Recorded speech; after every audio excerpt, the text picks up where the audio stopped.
Believe in the Lord Jesus Christ, He can bring the best things out of you.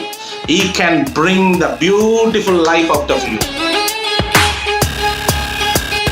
Go!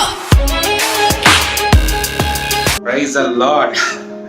The first pages of the Word of God, Bible says, God created heavens and earth. In the beginning, God created the heavens and earth. How? Yes, He created from nothing. He was forming from the nothing. The Word of God clearly says, from the void, from the formlessness, from the darkness, God brought this brilliant and beautiful world.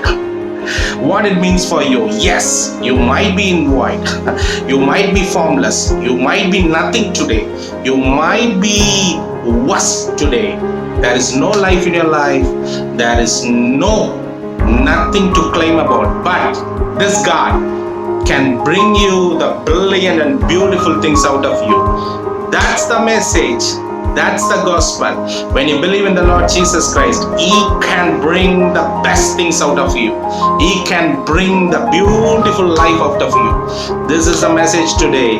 God wants to bring the bright and brilliant out of you.